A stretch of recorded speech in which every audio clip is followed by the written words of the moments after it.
Good afternoon, everyone. Joining me up here today, we have Chief of our Criminal Justice Bureau, Daniel Hageman Clark, Deputy Chief of our Criminal Investigations Division, Sam Miller, First Assistant Attorney General Danielle Rousseau-Bennett, and First Assistant Bill Ralston, and also Assistant Attorney General Kayla Caprino. And I'd like to thank all of you guys, as well as some of our investigators on this matter, Bob Bernard and Brian Ferguson. Thank you so much for your hard work. In January 2022, Rebecca Chatfield, sister-in-law to former Michigan Speaker of the House Lee Chatfield, publicly reported that she was sexually assaulted by Chatfield over the course of many years. The Michigan State Police and special agents from the Department of Attorney General launched an investigation into her reported sexual abuse. That investigation was later broadened to include reports of financial crimes, including stealing and embezzling money from various tax-exempt political action committees, otherwise known as PACs, and one 501c4 affiliated with Chatfield's time as an elected official. The accounts under Lee's control took in over $5 million in just 6 years, and more than $2 million in the final year of Lee Chatfield's public service as Speaker of the House. To call him, as many have, a prodigious fundraiser would not be an exaggeration. And a great deal of the money raised and spent by Chatfield involved the 501c4 organized around July 2017, named the Peninsula Fund. The Peninsula Fund is a registered 501c4 nonprofit, quote, social welfare organization, the type that is commonly misused as political slush funds to accomplish the legal types of bribery Lansing has become accustomed to. There's not a lot you can't do with dollars in such an account, provided your record keepers, accountants, or law firms handling the funds are creative or clever enough for your taste. But however broadly defined, all the expenses made from these funds must be in the pursuit of advancing the goals of the organization, and it is a very low bar indeed. These types of nonprofits are different than the ones you may be familiar with or regular people donate to. They don't provide charitable funds to sick children or communities in need generally. They're most commonly political dark money dumping sites that can accept unlimited contributions from corporations and individuals without publicly disclosing any of their donors or paying any taxes. Their social welfare amounts to politicized speech and quote-unquote issue advocacy. The funds are popular because they make it easy to raise large sums of money, and there are very few rules on how it can be spent. To date, our investigation has uncovered evidence that Lee Chatfield used various different schemes to embezzle, steal, and convert both private and public monies to fund a lavish lifestyle that a state salary could not possibly afford. This included luxury shopping, fine dining, and extended vacations in swanky hotels and various exotic locations. It is not an exaggeration to say that his employees, friends, and family all benefited from the extravagant misspending of these funds. While the entirety of the investigation is not yet completed, my department is moving forward with 13 charges against Lee Chatfield following a years-long investigation by the Department of Attorney General using special agents, assistant attorneys general, and the Michigan State Police into rampant and flagrant misuse and misappropriation of political nonprofit funds while Lee Chatfield was Speaker of the House of Representatives. In addition, Stephanie Chatfield, wife of Lee Chatfield, has also been charged. I should remind everyone that charges are just that, charges, and that a person is presumed innocent until and unless proven guilty in a court of law. With that, the following charges have been filed in the 54B District Court in East Lansing against Lee Chatfield. Count 1, conducting a criminal enterprise based on 10 predicate offenses, a 20-year felony. It was determined during the course of the investigation that Chatfield employed a variety of separate financial schemes to line his own pockets. These schemes included using a 501c4 social welfare organization to pay off his personal charges on credit cards, utilizing a check kickback scheme from his PACs, improper mileage reimbursements from state monies for trips that were never taken, and a scheme to sublet an apartment that was paid for with 501c4 monies for Lee Chatfield's benefit. The first scheme relates to charged count 2, embezzlement from a nonprofit in an amount greater than $1,000 and less than $20,000, a 10-year felony. And count 3, conspiracy to commit embezzlement from a nonprofit in an amount greater than $1,000 and less than $20,000, a 10-year felony. These counts are against both Lee and Stephanie Chatfield. For counts 2 and 3, the Chatfields converted to their own use money from the Peninsula Fund, 501c4, regulated account. From February 2020 through April 2021, Lee Chatfield made $132,000 in purchases on his personal Chase credit card. Peninsula Fund money was used to pay off the entire $132,000 balance for all 14 consecutive months. While we have uncovered no evidence to indicate that any of these expenses were proper or legal in nature, it is clear that numerous charges during this time frame were unquestionably personal and only personal. The Chatfield family went on vacation to Universal Studios in Orlando, Florida. Chatfield's credit card was used to make purchases at several souvenir shops, grocery and restaurant purchases, goods from wineries, party stores and restaurants, food delivery, and recurring bills from Apple.com. Transactions also include luxury purchases at UGG, Coach, and a surf shop in Florida. All charges during this time frame, again, were paid for using funds from the Peninsula Fund, a social welfare organization. Lee Chatfield and his wife Stephanie Chatfield worked together to facilitate using Peninsula Fund money to pay for Lee's personal credit card charges. While Lee Chatfield was the person whose Chase credit card was used, Stephanie Chatfield's role was to monitor the balance and make payments from the Peninsula Fund's accounts. The evidence shows that Stephanie Chatfield made payments to Lee Chatfield's personal credit card directly from Peninsula Fund accounts. The remaining counts apply only to Lee Chatfield. Counts 4 and 5 are charged as alternative theories. Lee Chatfield is charged with embezzlement from a nonprofit organization for $1,000 or more, but less than $20,000, which is a 10-year felony, or alternatively, larceny, $1,000 to $20,000, a 5-year felony. For count 4, a $5,000 check drawn on the Chatfield Majority Fund was made out to Aaron Chatfield, Lee Chatfield's brother. The check, dated November 2nd, 2020, was neither wages nor a bonus. Lee Chatfield gave the check to Aaron and told him he could keep $1,500 and Lee Chatfield would take $3,500 back. Lee Chatfield cashed the check on December 10th, 2020, in the lead up to the Chatfield family vacation in Orlando, Florida, and Universal Studios to offset the cost of the family trip. Similarly, for count 5, a $5,000 check drawn on the Chatfield Majority Fund was written to Wilbur Lovett, a friend of the Chatfield family. The check is dated December 12, 2018, and labeled as wages in the memo line. However, Lovett did not work for the Chatfield Majority Fund. Lee Chatfield, Rob Bernard, Aaron Chatfield, Paul Chatfield, another brother of Lee Chatfield, Robert Anderson, an employee of Chatfield, and Lovett all went to the Bahamas together from December 14th, 2018 to December 17th, 2018. The trip cost approximately $32,000 and was paid for by Rob Bernard and then reimbursed by the Peninsula Fund. While in the Bahamas, Lovett used $2,000 of the money from the check himself and gave the remaining $3,000 to Chatfield as requested. Counts 6 through 8 are embezzlement, $1,000 to $20,000, a 5-year felony, or in the alternative larceny, $1,000 to $20,000, also a 5-year felony.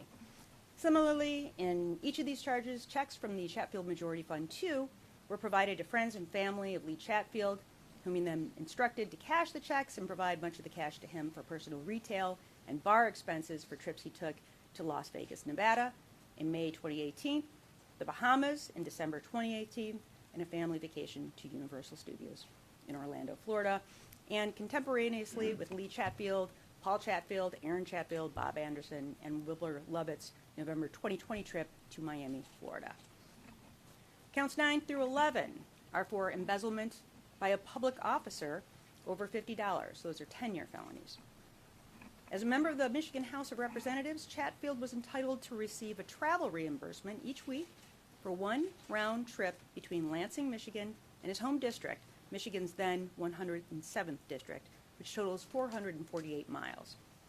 Each month, Chatfield submitted paperwork showing which days he claimed to have traveled to and from the district.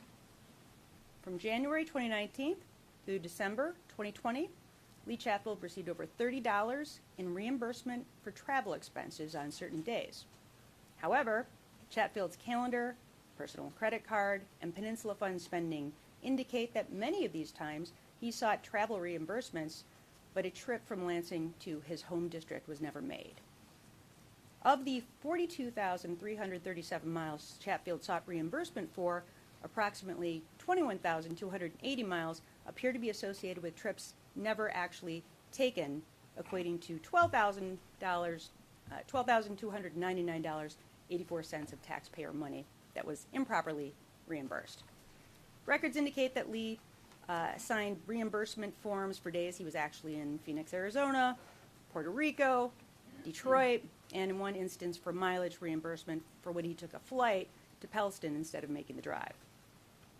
Count 12, embezzlement from a nonprofit, $1,000 more but less than $20,000, that's a 10-year felony.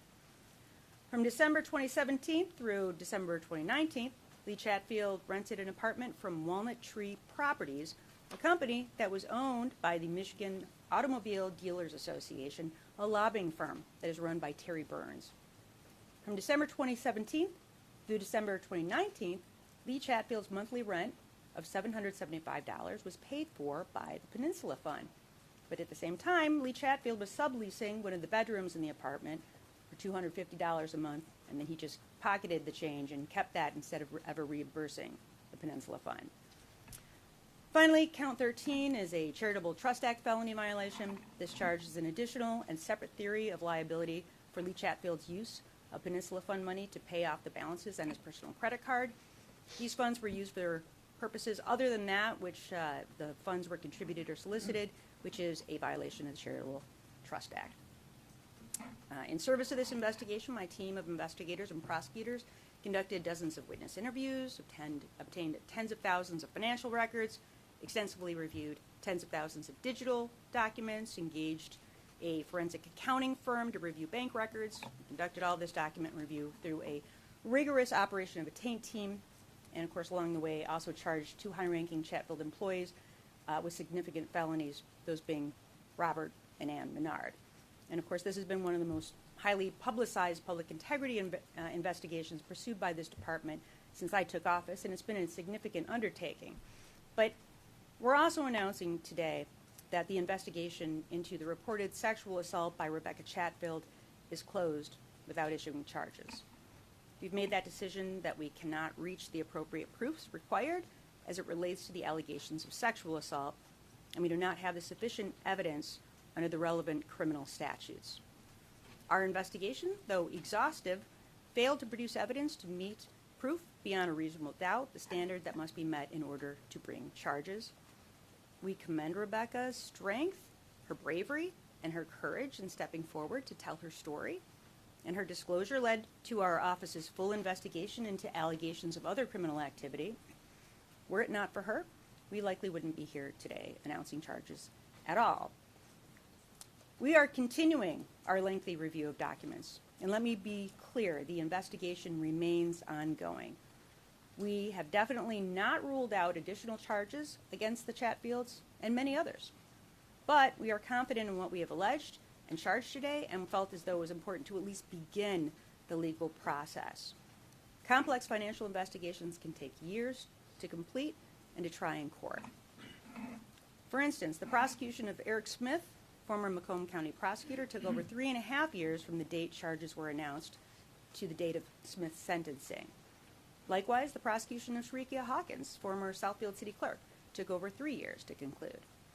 We have current litigation involving the false slate of electors who were charged over 9 months ago, but they're still pending in district court. And similarly, the false signatures defendants that involved the Republican gubernatorial candidates were charged in June of 2023, and we don't expect a decision on bindover to take place until June 2024. a full year after being charged. And as you will recall with the recent conviction of Rick Johnson, another former Michigan Speaker of the House, the U.S. Attorney's Office took a full 6 years to investigate before they brought charges at all. Public integrity matters, and holding elected officials who engage in corrupt acts and who abuse their authority to account has been a top priority for this office during my administration. But I am some approximate 2 years and 8 months away from leaving office. And the next Attorney General may not prioritize these cases as I have done. This case and the other major cases we've announced have all highlighted the many ways Michigan's current campaign finance and disclosure laws are inept and make concealing enormous amounts of fundraising and spending far too easy. We have a unique opportunity right now to truly impact change that will benefit Michigan and our residents for decades to come. I think it's fair to anticipate a concerted effort to delay these proceedings or to run out the clock until I'm no longer in office, as we've seen with some other cases. And this matter involves a significant amount of materials that will need to be reviewed by the defense attorneys involved in this prosecution. And those materials will need to be reviewed before a preliminary exam can be conducted, and that process needs to start as soon as possible, and we will be providing that discovery to defense counsel in short order. Additionally, the majority of financial crimes included in Michigan's compiled laws carry a 6-year statute of limitation. Lee Chatfield, I believe, first took office in January of 2015. Now, the clock is ticking on potential counts. Better to charge the crimes we are confident in and that we can prove now rather than wait months or years down the road to complete an investigation in its entirety and then lose the ability to charge altogether. So this is the beginning of the charging process for the former speaker, but no one should expect that that process has been concluded with the announcement of these particular charges. In regard to our current system, in which elected officials have come to rely upon dark money PACs for various expenses, there certainly are genuine out-of-pocket expenses that come along with holding public office. Constituent town halls and policy conferences are two examples that legislators today might be forced to pay out of pocket if not for these types of accounts. And from the 1970s through 1994, Michigan actually allowed for office expense accounts through the House Fiscal Agency to cover those costs that would be properly covered as legitimate office expenses by employers were they in the public sector. However, in 1994, in an ironic move to, quote, improve their public image, lawmakers eliminated these accounts. While these accounts could accept donations from many of the same funders who contribute today, the transactions of these accounts were then fully transparent and subject to the same contribution limits as campaign accounts. This change only paved the way to where we are today with the proliferation of secret, unregulated slush funds that make it all too easy to abuse the power that inherently comes with holding public office. Stakeholders, lobbying firms, wealthy private actors, global corporations, and anyone who wished to do business with the state of Michigan or bend the ear of one of our most powerful lawmakers was encouraged to contribute to Lee Chatfield's dark money PACs that could be used in ways that served no benefit to our state residents, but allowed these wealthy donors to curry favor in ways unseen and unavailable to regular, average Michiganders who can't afford to fund an all-expense-paid trip to the tropics, but nonetheless who are desperate to have their elected officials care about their concerns and their struggles all the same.